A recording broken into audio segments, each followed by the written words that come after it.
Minovia Dijo Antonio de Burla, déjà de certain intenso.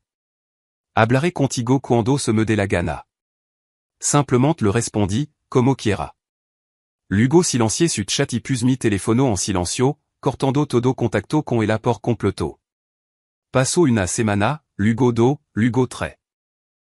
Hasta que una noche, uno fuerte golpe en mi puerta me sorprendiront. Ella estaba parada a fura, con el miedo reflejado en el rostro. Tango 28 anno, trabajo en consultoria de TI, tecnología de la información, y, hasta hace 3 semanas, creía que estaba en una relación sana. Mi novia Daniela y yo levabamo 2 años juntos. No viviamos juntos, pero no mensajábamos todo el tiempo. Mensage de buenos días, reporte a la hora de la comida, llamada de buena noche. Se sentia normal. Se sentia bien, hasta que dejó de estarlo. El problema empezó de manera sutil alrededor del mes 20 de nuestra relación. Daniela empezó a dejarme en visto durante hora, a veces dia entro. Cuando se elo mencionaba, se reía y le restaba importancia, estoy ocupada, amor. Ya sab como se pone el trabajo. Me parecía justo. Le dit su espacio, pero luego el patrón se intensificó. Subía historia a Instagram, yendo a desayunar con su amiga, selfies en el gimnasio, salida nocturna, todo mientras ignoraba mi mensage. Aparecía activa en WhatsApp, su última conexión actualizando cada poco minuto, pero mi mensage se quedaba ahí, con una sola palomita gris. Me decía a mí mismo que elo estaba pensando demasiado. Ella tenía su vida. Yo tenía la mía. Éramos adulto independiente, pero esa molestia en el estómago no desaparecía. Un jueves por la tarde, después de un día particulièrement largo de purando código para un client difficile, le mandé un mensage sencillo. Wa, no ma para saber cómo está. No he sabido nada de ti desde en la mañana. Todo bien. 3 horas después, me contestó, por Dios. Ahora necesita ponerme un rastridor GPS. Me quedé mirando el teléfono, confundido y dolido. El mensage se sintió innecesariamente cruel. La llamé de inmediato. Contestó al quinto tono y pude escuchar música y risa de fondo. ¿Qué?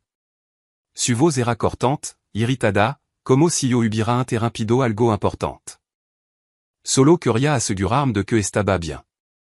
HS estado muy distante ultimamente. Suspiró de forma dramática y escuché que le decía algo en voz baja a alguien más antes de volver al teléfono.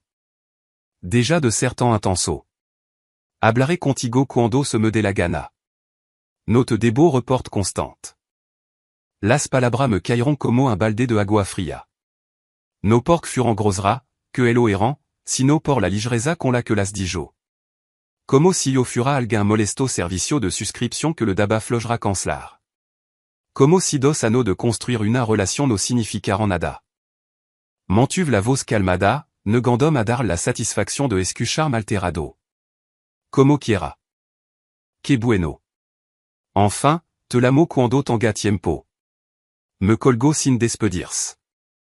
Me quedé ahí sentado en mi sillón, con el teléfono en la mano, procesando elo que acababa de pasar. 2 años. 2 años planeando viaje de fin de semana a la playa, conociendo a nuestra familia en las fiestas, hablando de mudarnos junto la próxima primavera. Y ahora yo era un intenso por querer una comunicación básica, por querer saber si la persona que amaba estaba bien. Abrí su chat. Mi pulgar dudó sobre su nombre. Delicé la pantalla hacia arriba viendo nuestro historial de conversation. Ciento de mensage, chiste local, emoji de corazón, plan para nuestro futuro. Entonces, hice algo que nunca había hecho. Silencier la conversation. Desactiver las notificaciones. Luego, puse el celular en silencio y elo de boca abajo sobre la mesa de centro. Si quería espacio, tendría todo el espacio del mundo. Los primeros 3 días fueron más difíciles de elo que esperaba. Por instinto, agarraba mi celular mientras me tomaba el café de la mañana, pura memoria muscular, queriendo mandarle una foto del amance desde mi balcón.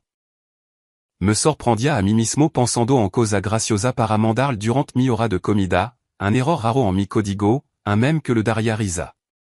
Pero cada vez, recordaba su vos destilando d'espresso, déjà de certain intenso, y volvia a soltar el telefono. Para el quinto dia, algo cambio dentro de mí. Empecé a ocupar mi tiempo de manera diferente. Fui al gimnasio toda la tarde después del trabajo, algo que había estado descuidando. Llamé a mi hermano Mateo, con quien levaba meses queriendo ponerme al día. Platicamos por 2 horas de todo y de nada. Hice una limpieza profunda en mi departamento, por fin arreglé ese closet que estaba a reventar y reparé la lave del baño que levaba semana goteando.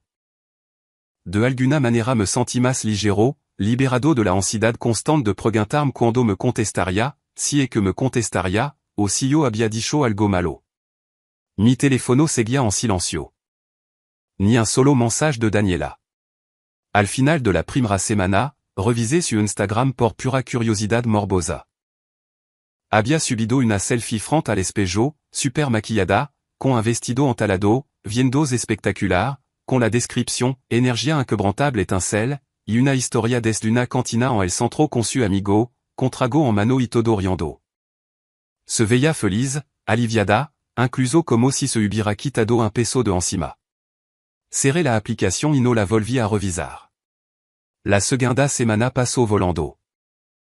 Tomé un proyecto nuevo en el trabajo, una reestructuración completa del sistema para una firma financiera que me mantuvo ocupado hasta las 8 du soir casi todas las noches. El trabajo era un reto, me atrapaba y me dejaba demasiado agotado mentalmente como para pensar de más en el estado de mi relación. Mi compañera Andrea notó el cambio en mi actitud durant un descanso para tomar café. Te ves différente ultimamente, dijo mientras le daba vuelta a su lat. Un différente bueno, más enfocado. Solo me estoy enfocando en mí mismo, le contesté. Cosa de pareja? Assenti. Sin querer dar más detal, ella sonrió con complicidad, como si hubiera pasado por algo similar. A veces la basura se saca sola. Solo tiene que ser lo suficientemente listo como para no volver a meterla. Me reí, pero su palabra se me quedaron grabada por día. Era eso lo que estaba pasando? Me estaba mostrando Daniela exactamente quién era, y yo por fin le estaba prestando atención? Toda esa red flags a las que le había buscado excusa, que había racionalizado y minimizado, tal vez eran exactamente lo que parecían. Para la tercera semana, genuinamente dejé de pensar en ella. Ya no estaba enojado. Ya no me dolía. Simplement existía en un espacio donde ella ya no era un factor en mi estado emocional diario.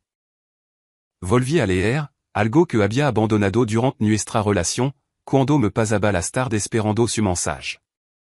Terminé 2 novelas de ciencia ficción en una semana. Me quedé despierto hasta las 2 du matin a Marte porque no podía soltar el segundo libro. Reconecté con viejo amigo. Fui a un concierto con mi roomie de la universidad, Nacho. Fui a probar ese nuevo restaurante tailandés en el centro que me daba curiosidad. Viví mi vida. El día 23, estaba preparando la cena. Pasta a la carbonara, algo que había querido perfeccionar, cuando mi celular vibró en la barra de la cocina. Le había vuelto a prender el sonido una semana antes, pensando que ya había perdido suficiente lamada del trabajo como para justificarlo. Era Mateo. Gue, ¿está bien Daniela? Me acaba de mandar un DM bien raro preguntando si está bien. Me quedé congelado, con la cuchara de madera en la mano y la salsa de crema burbujando en la estufa. ¿Qué te dijo exactamente? Me preguntó si te había pasado algo. Dijo que leva semana sin contestarle que está preocupada. Ni siquiera sabía que tenían pedo. No me dijiste que habían cortado. No cortamos oficialmente. Solo dejé de buscarla y ahora se está volviendo loca. Qué ironía. Mateo nunca había sido el mayor fan de Daniela. Siempre había pensado que era demasiado egocéntrica. ¿Qué le contestaste? Que está bien y que mejor te pregunte a ti directamente. La cagué. No, está perfecto, de hecho. Dejé la cuchara y abrí mi conversación silenciada con Daniela. 37 mensajes sin leer me devolvian la mirada. Empezaba muy casual alrededor del día 10, hola, y está ahí. Para el día 12, te le garon mi mensage? Para el día 15, furon escalando, et en serio, qual es tu problema, esto es un maduro, il te está portando como un nino. Para el dia 18, no entiendo por qué te porta así.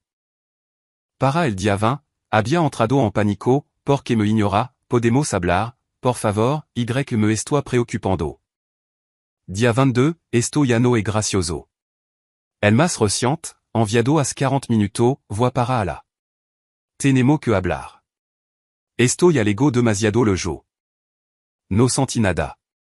Ni satisfaction, ni enojo, ni ansiedad, ni expectativa, solo una leve curiosidad por saber que pasaría después. Como ver un programa de télévision que ya no te interesa. Le quitter el silencio a su numéro por si l'amaba. No contesté ninguno de los mensajes. Volví a mi pasta, ajustando el fuego y agregando la mezcla de huevo lentamente para que no se cocinara de más. 20 minutos después, unos golpes agresivos sacudiront la puerta de mi entrada. No era un toque educado, era un golpeteo desesperado y urgente que hizo que el perro de mi vecino empezara a ladrar.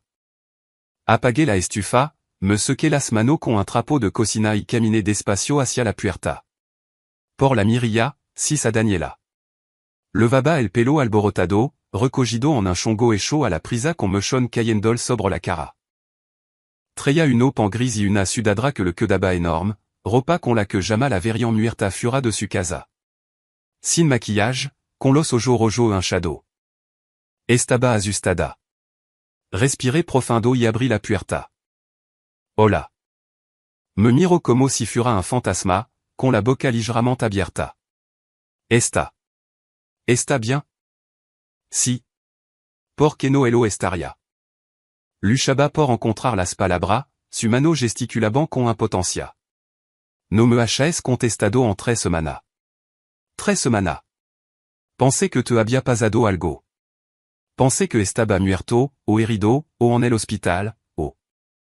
Estoy bien, le dis-je con calma, recargando en el marco de la puerta. Solo he estado ocupado.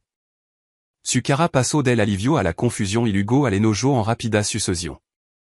Ocupado? No podía mandar ni un texto, un solo mensaje para avisarme que estaba vivo? Dijiste que hablaría conmigo cuando se te diera la gana. Respecté ese limite. 2G de Buscart. Dio un passo al front y levantó la voz. Eso no. Yo no quis decir eso. Sab que no me refería a eso. A que no te refería.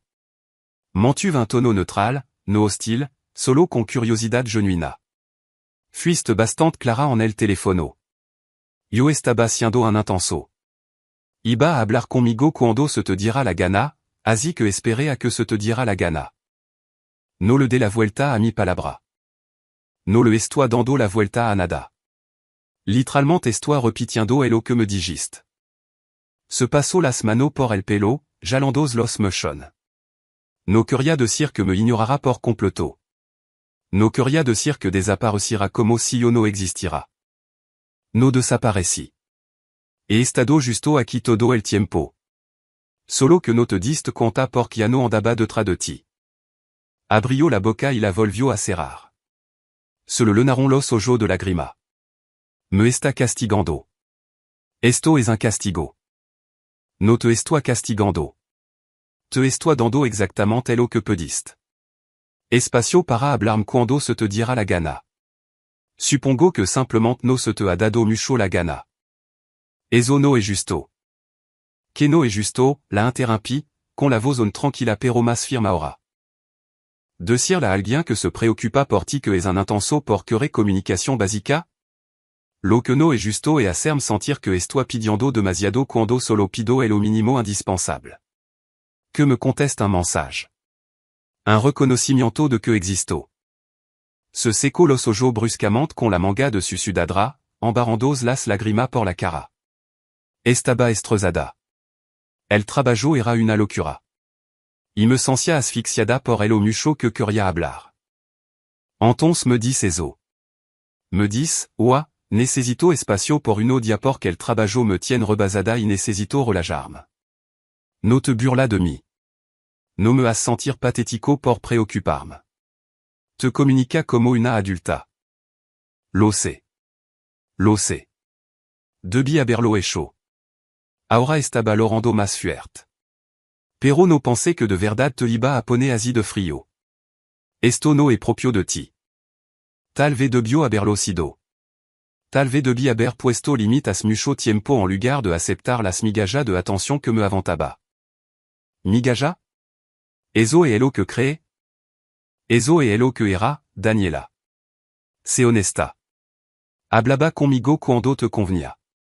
Cuando estaba aburrida, cuando quería validación o atención, pero en el momento en que yo necesitaba tranquilidad, me volvía un intenso. En el momento en que te pedía constancia, te estaba asfixiando. Me miro fijamente, con las lágrimas escurriendo por la cara. No me di cuenta. No sabía que elo sentia así. No preguntaste. Las palabras cayeron como una boftada. Se encogió visiblemente. Entonces eso es todo. Su voz se quebró en un susurro. Lo nuestro se acabó. Dos ano y simplement ya no quiero nada. Me recargué en el marco de la puerta, de pronto sintiendome cansado. Se acabó el lo nuestro? Porque desde donde yo lo veo, terminamos as 3 semanas. Solo que tu no te diste cuenta porque estaba demasiado ocupada presumiendo tu energía inquebrantable. Se encogió de nuevo. Viste esa publicación. La 6. Y sabe que? Te veía feliz. Te veía aliviada de no tener que lidiar conmigo, así que te dejé tener eso. No era así. No se trataba de ti. Se trataba exactamente de mí. Y está bien. Tien de recho a sentirte como quiera. Pero yo también tengo de recho a dejar de ser una opción que agarra cuando está aburrida, te sientes sola o necesita subir tel ego. Ahora estaba lorando desconsolada. El rimel del día anterior le escuria por la cara de Jando marca oscura. Te amo. Esa palabra debieron haber significado algo. As me elo a brillant et chaud, pero ahora se sentient vacía. A elo me jorsi, le dis en voz baja. Pero no me respeta. Y no puedo estar con alguien que me hace sentir que soit un estorbo. Como si amarla fura algo por elo que tu viras que pedir perdón. Por favor, susurró, estirando la mano. Podemos solo hablar de esto? Hablar de verdad? Voix a ser mejor. Me voix a comunicar más. Va a ser mi prioridad. Hará todo eso por una semana, tal vez un mes, hasta que te sienta cómoda otra vez. Hasta que sepa que no me voix ayer a ninguém lado. Luego volveremos a estar justo aquí, conmigo preguntandome porque no me has contestado el mensaje y tu molestandot porque me di cuenta. Trato de agarrar mi mano con desesperación. No me aparté, pero tampoco le correspondí. Simplement dejé mi mano ahí, inerte. Perdoname, dis-je con la voz entrecortada. De verdad elo siento mucho. Fui egoísta. Te di por sentado. Ahora elo sé. Sé que elo siente. Y yo también elo siento. Siento que me haya tomado tanto tiempo darme cuenta de que merezco algo mejor que alguien que me hace sentir mal por preocuparme. Retiré mi mano con suavidad y me alejé de la puerta. Cuidate mucho, Daniela. Lo digo en serio. Espera, por favor. Cerré la puerta despacio pero con firmeza. La escuché parada ahí durant un buon rato, solosando y lorando, luego arrastrando los pies. Después, el sonido de ella aljandos por el pasillo, sulanto desvaneciendos a la distancia. Volví a mi cocina. El agua para la pastalla se había enfriado. La tiré y volví a empezar. Estava plus musica mientras cocinaba. Actualización. 2 meses después, Mateo me contó que Daniela empezó a salir con alguien más, como a me después de nuestra última plática. Un gue que conoció en su gimnasio. No sentí nada al escuchar esa noticia. Ni celos, ni satisfacción, ni siquiera curiosidad. Simplement confirmó elo que yo ya sabía. Yo no era el problema. Solo fui alguien con quien pasar el rato en elo que le gaba algo más emocionante. Me la topé una vez en la fiesta de cumpleaños de un amigo en commun. Intentó acercarse a mí en la barra, pero me disculpé amablement para ayer por otro trago y pasé el resto de la noche en el lado opuesto del lugar. Noelo volvio a intentar. Ce fut temprano. En el trabajo me está yendo increíblement bien. Me ascendiront a consultor señor con un aumento de sueldo bastante bueno. El proyecto en el que me sepulté durant esa 3 semanas de silencio se convirtió en uno de los mayor éxito de la empresa. Mi nivel de concentración nunca había estado tan afilado. He salido a un par de cita. Nada serio todavía, pero no levo prisa. Estoy aprendiendo lo que real busco en una pausa en lugar de simplement aceptar a cualquiera que me preste atención. Estoy aprendiendo cuáles son mis limites y cómo hacerlo vale sin sentir culpa. Mi celular ya no es una fuente de ansiedad. Lo reviso cuando tengo gana. Contesto cuando tengo algo importante que decir. He aprendido que el silencio no siempre castigo o enojo. AVC es solo paz. AVC es instinto de supervivencia. La semana pasada, recibí un mensage larguísimo de Daniela. Una disculpa, una explicación, una petición para hablar cuando yo estuviera listo. Lo le una ve y luego lo archivé sin contestar. Alguna conversación no necesitan suceder. Alguna disculpa luego demasiado tarde. Alguna persona solo se dan cuenta de lo que tenían cuando ya no puden tenerlo. Y la verdad, nunca he dormido mejor. Mi departamento se siente mieux de nuevo. Mi tiempo se siente mieux. Mi vida se siente mía. No la odio. No le deseo el mal. Solo desearía haberme respetado lo suficiente como para aljarmant. Pero, supongo que más val tarde que nunca.